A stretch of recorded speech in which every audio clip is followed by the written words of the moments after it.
Yes, yes. Before we get started, boy, I need y'all boys to subscribe. You feel me? I need y'all boys to subscribe. Simply Grinding video. Just making sure y'all know Simply Grinding right here. Go ahead, like I just did, cause I'm gonna be, when I get done with this video, gonna be looking at it over and over again. Cause I'm tired of 2K23. Yeah, but yeah, for real. Need y'all boys to subscribe, like, share. Tell me what y'all think about this shit. I'm probably gonna be skipping around, so I'm still gonna get a good chunk, but I'm gonna be skipping around, listening to what he's saying and shit. So let's get into it, bro. Let's get into it. My shit on? I know I gotta unmute it. I know I say, yup. My shit straight. The backs from NBA2K20 are back in NBA2K24. Momentum spamming is back in NBA2K24. The LeBron step back is back in NBA2K24. There's a new badge called Bulldozer, and it's kind of insane, but it can only be used by tall guards, and it goes off your strength rating. My small guards get a badge called Blow By that does the exact same thing, except you don't need strength because it goes off your speed and acceleration ratings instead. Walkbacks are back in NBA 2K24, and they look even faster than before. Stop and go speed boosting to the same side is back in NBA 2K24. However, this year the speed of the speed boost varies depending on which animations you have equipped. If you think 6'8" builds are gonna be too tall and too slow to be viable this year, you are 100% wrong. And finally, this is how long you can spam dribble moves before you lose your entire stamina bar. You just learned 10 things about NBA 2K24's gameplay in less than a minute. Imagine how much you'll learn if you watch the whole video. Drop a like in the next 5 seconds, or your opponent will hit you with this move for game, your first part game on NBA 2K24. I wouldn't risk it. Yo, I'm not tripping. In real life, this is a travel, right? Let me know in the comments. What's up, Simply Squad? It's your boy, Gameplay Guru, grinding. And I need y'all to stop what you're doing and drop a question you have about NBA 2K24's. First topic we're going to talk about are the changes to Adrenaline. Adrenaline does not work the same way it did in 2K23 at all. In NBA 2K23, every time you speed boosted, you lost an Adrenaline bar. This year, you never lose an Adrenaline bar for speed boosting. You can literally speed boost the entire shot clock away, and the only thing you'll lose out on is your stamina. Instead, on offense, you mainly lose Adrenaline. Like, if I was there, bro, you know what I'm saying? I was.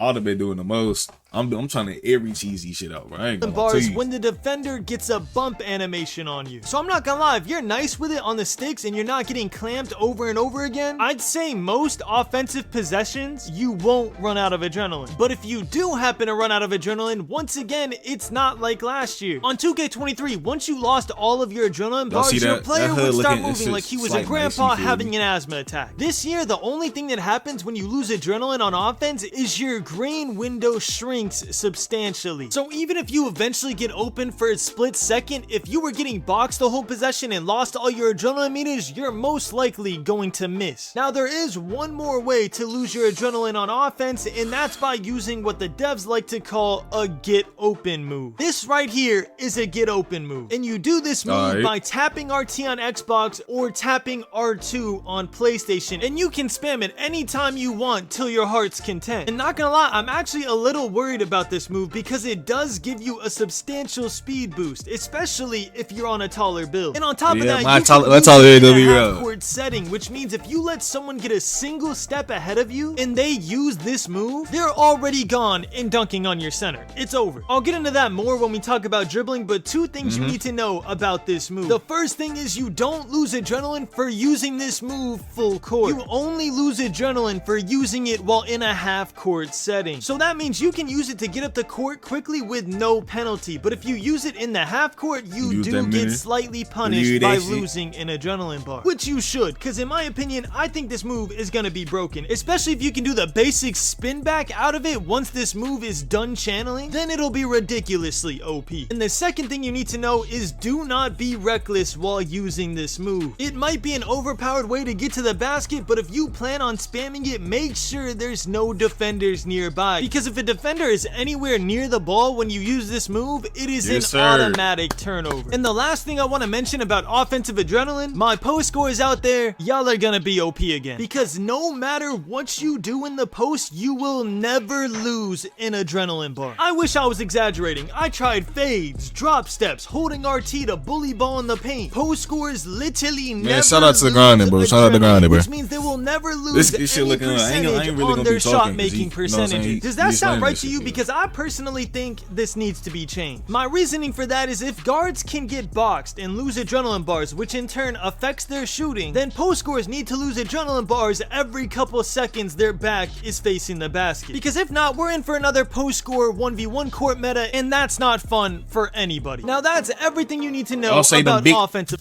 I'll say this: the big bump moves when they use all their weight, lose an adrenaline bar. That's just me. That's just me. You know what I'm saying? That's just me. You feel me? If he try to bump me all his might, adrenaline bar gone.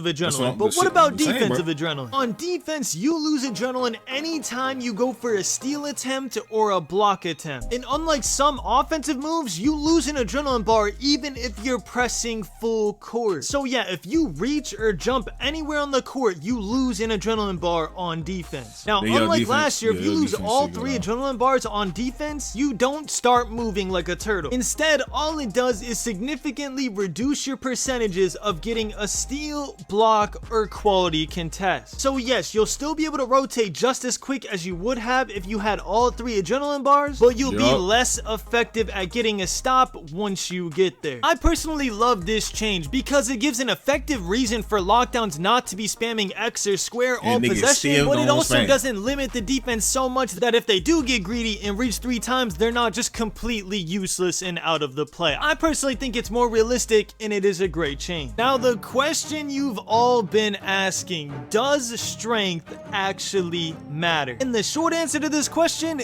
is yes, but not for the reasons you think. I'm sure you've all heard or been saying something like all the YouTubers that went to community day last year said bully was gonna be insane and that strength would matter, then strength didn't do anything. And you're 100% right, but this year strength does matter, but not because it'll affect the gameplay heavily. Strength matters this year because the rating is super important in this year's builder. Now, I am limited on what I can say here because this is my first build has strength. sort of approaching on builder news, which we're not allowed to talk about until September 1st, but I am allowed to repeat what has already been said on Twitter. So if you're planning on making a lockdown, a center, or a slasher build this year, you will 100% need strength. There's no ifs, ands, or buts about it. If you do not upgrade strength on your lockdown, slasher, or center build, you are at a massive disadvantage. And once again, it has nothing to do with gameplay. I'm gonna tell y'all something right now. Nobody that went to community day has any idea if strength will actually affect gameplay or not. And if they say they do, they are gassing it. The reason I'm saying strength matters this year is strictly because of the builder. So to recap, if you're making a lockdown, a slasher, or a center, plan in your head that you're going to be upgrading your strength rating. And that's because to unlock certain things in the builder that are super important for those positions, you are going to need strength. And again, on September 1st, everything I know will be everything you know. I'll be able to fully explain why strength matters in excruciating detail. Trust me, I got you. So if you want to know exactly why strength is going to matter for those builds, make sure you sub with notifications on for my builder breakdown video. But for right now, just know if you're not making one of those 3 builds, you will be fine not upgrading your strength. Other than one specific exception to this rule, and that build will actually be the first build video that I drop, so I can explain why this one particular point guard build will need its strength upgraded as well. So now you know that strength matters for certain builds because of the builder, but will strength matter gameplay wise? Like I said, nobody knows. Think about it, y'all. We played against computers. So yes, there were times when you'd get ridiculous bulldozer animations and times you could back someone all the way down in the paint. But I'm being 100% transparent when I say this. None of that matters. Think about last year. We seen the same bully animations against the same CPUs and we all got hyped and wasted our our money making bully builds when they all suck. I'm telling you, don't waste your attribute points trying to get Hall of Fame Bulldozer unless you are making a pure slasher build or a pure inside. At least not until we all get our hands on the game and we can. Yeah, I think them slashers and them insides and lockdowns, them the three right there. They really gonna need strength this year. So if we find out you on my team with no strength, your ass is on the bench for the rest of the game. I don't care. Test the badge out online. Alright, now that we covered the important topic of strength, the next important topic is dribbling. How does the dribbling feel this year? In my personal opinion, I think the dribbling on this game has so much potential. We were using NBA players who historically usually have terrible SIGs equipped, and I still managed to find some major gems of dribble moves. I'm gonna tell y'all every single dribble move you need to be on the lookout for, whether you're a tall guard or a small guard. But first, let's review all the cheesy moves that are back in the game. Momentum spamming is back in the game. LeBron step back is back in the game. Once you get your badges, you will be able to spam dribble moves for sure. Now, with all that being said, I can't see a way where all these glitchy cheese moves are back in the game and dribble combos just aren't fire. For that to happen, they would have to limit us somehow by like making certain moves not be able to be equipped together, and they've never done that ever. So in my opinion, I think and am hoping that dribbling is gonna be insane this year. Listen, I just don't see a world where all these glitchy moves are allowed and Steezo doesn't go crazy for us and figure out all the glitch dribble moves. But for right now, some things you need to be on the lookout for is first, everything D'Angelo Russell. His dribble moves on his actual NBA player are absurd. I can't imagine when you combo them up with other SIGs like Steph Curry and Trae Young. I'm calling it right now, D'Angelo Russell is going to be the meta SIG for at least one dribble move. Whether it's his ridiculously fast through the legs that reminds me of the one I spammed on my 2K19 stretch big, or if it's any of his other stupidly fast speed boost moves, anything D'Angelo Russell, you need to be equipping if you can. I'm telling you, it's a safe bet. Now, my guess is that they're gonna gatekeep his OP moves and only let 6'4" and under guards use them. So for my taller build, LeBron and Giannis's through the legs move is also we already know this is fast. And I'm not gonna lie, old head LeBron SIGs in general just seem really good for a 6'8" build. I'm sure there'll be better ones down the. See how he getting through? You feel me? When he did the little move, should have been the turnover. I can't lie, but he getting through the road. But in the beginning, you can't go wrong equipping LeBron's step back and his through the legs move. Both are goated for sure. Other than that, Curry's dribble moves are insane as always, and you can actually spam them back and forth with no hits or stop once you get the hang of it. I have a feeling small guards are gonna have a lot of fun with the running around doing these dribble moves, bro. I think it's your acceleration rating determines how fast your speed boost is, and your speed with ball rating determines how fast you'll run while you're dribbling after your initial speed boost wears off. One thing I'm not sure of is if left-right speed boosting is back or not. I was able to do it on some. Look out for the small guards who lab up the best SIGs on day one, because they might be dangerous with a left-right speed boost. Alright, so we've covered adrenaline, we've covered strength, and we've covered dribbling. Now we're gonna cover the overall game and some things that I know. The first thing I want to talk about here is paint defense. I purposely avoided this topic because I'm not sure how I feel about it. The greener miss layup timing and greener miss dunk timing sounded great in theory, but after playing the game, they might be a little overpowered. So if y'all don't know, the green window on your greener miss dunk rating and layup rating are determined by a factor of things. How open you are when you're attempting it, what type of badges you have, what your rate. You gotta think about it. It was not playing on Hall of Fame. They wasn't playing on Hall of Fame. You know Hall of Fame, greener miss.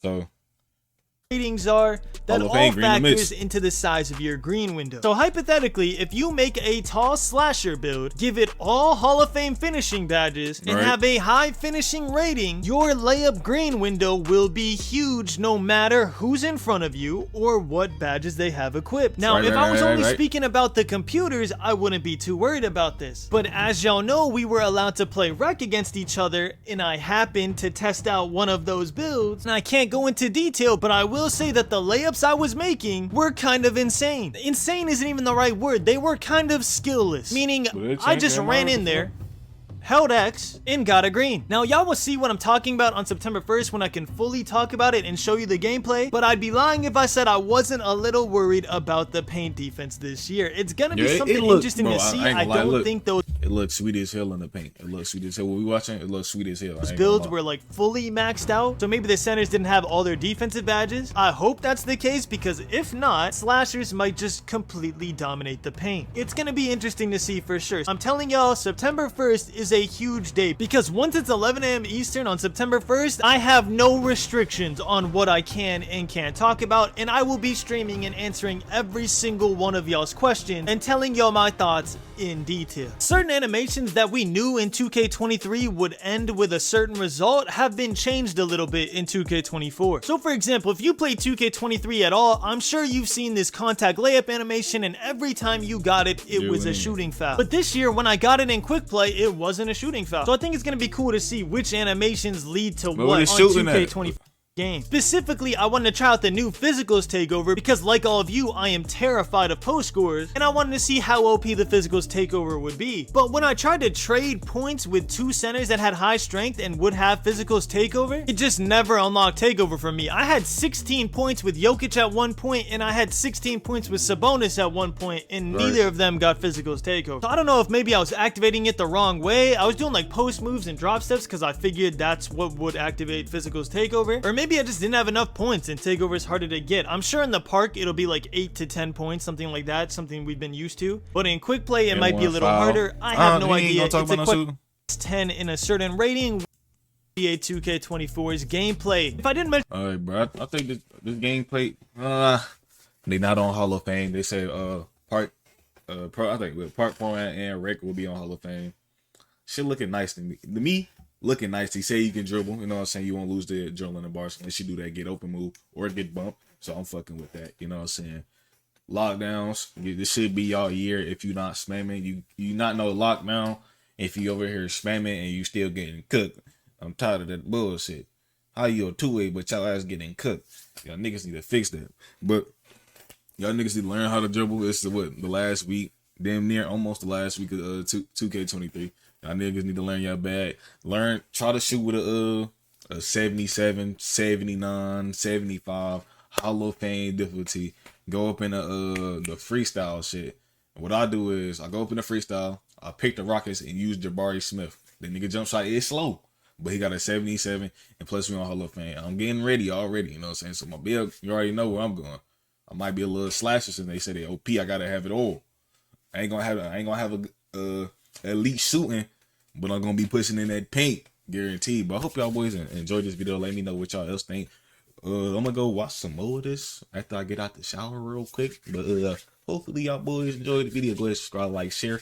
On that with the 2,000 subscribers, man. You know what I'm saying? On the way to Modern Warfare 3, 2K24, Mortal Kombat, any other game, man. Go ahead, subscribe, like, share. I'm out this whole piece, man.